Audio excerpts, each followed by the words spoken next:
Hello viewers, welcome back to the Kenyan Plain Media. In today's episode, I'd like to bring to your attention the Airbus A330neo, a plane that has not received much attention and orders from airlines. The Airbus A330neo is a re-engined mid to long-range aircraft offering by Airbus. It can carry about 260 to 400 passengers, depending on the seating configuration. It is the direct competitor of the Boeing 787, a plane that currently outsells it by a ratio of 7 to 1. Due to its low sales, Airbus A330 is considered a failure. However, this situation is not expected to last long. Here is why. Pilot shortage. The aviation industry is in a different place than it was a few years ago. It is experiencing a high demand in air travel and pilot shortage simultaneously. This shortage of pilots, especially in North America, can be attributed to the extensive use of early retirement and the growing aging population of the pilots. Because of this trend, consulting firms like Oliver Wyman estimates that the North American aviation will experience a shortage of about 12,000 pilots by the end of 2023 and 30,000 pilots by 2032.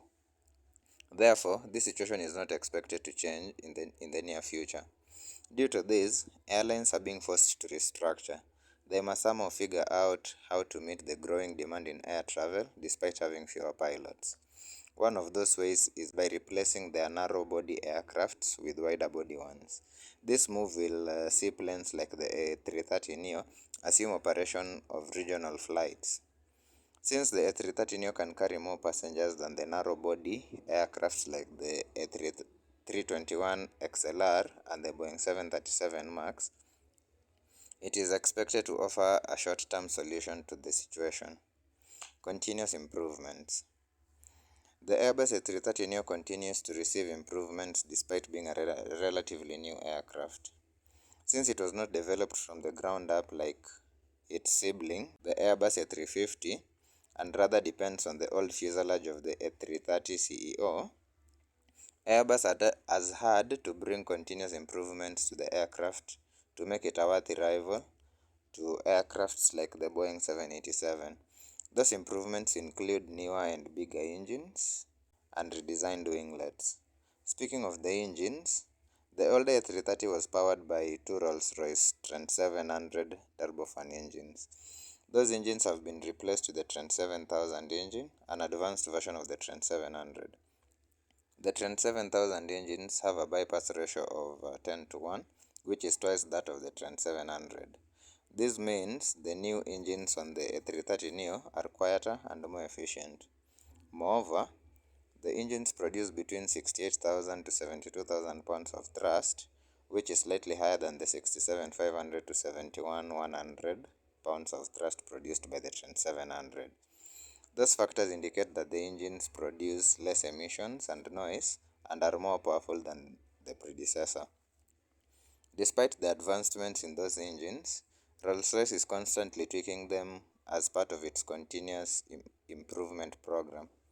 It is expected to lower the maximum thrust of the Trent 7000 to about 68,000 pounds to increase the time on wing of the engines which will be mounted on the short-haul A330neos. This will ensure durability and decrease the repair times of the aircraft. I also mentioned earlier that the A330neo features redesigned winglets. Those winglets now have the same characteristics as those found on the larger A350s. They are lighter and stronger thanks to extensive use of composite materials in forging them. The lighter winglets are more aerodynamic and are expected to reduce drag, hence increasing efficiency. Those winglets, coupled with more advanced engines, are expected to help the aircraft achieve a lower fuel burn of about 14%. Airbus hopes that this improved efficiency will attract airlines to buy the aircraft. An emerging new market.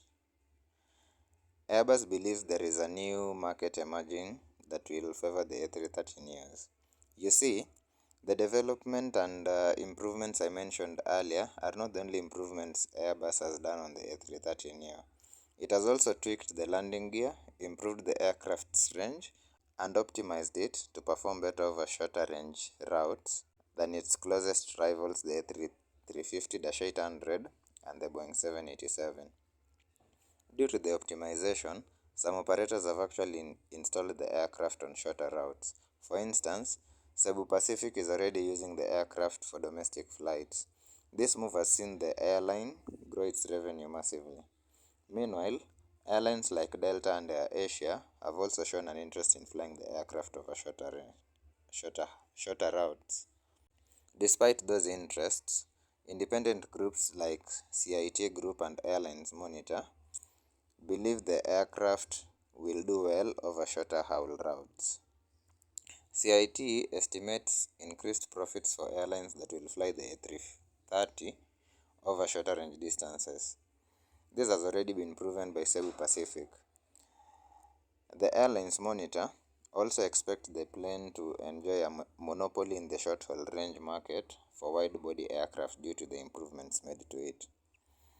This is also the opinion of the head of the 330 News program.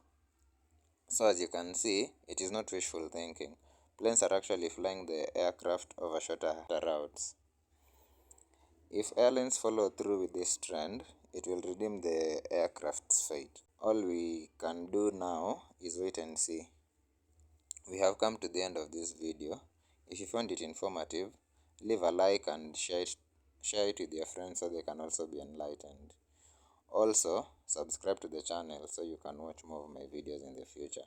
Stay well and see you in my next video.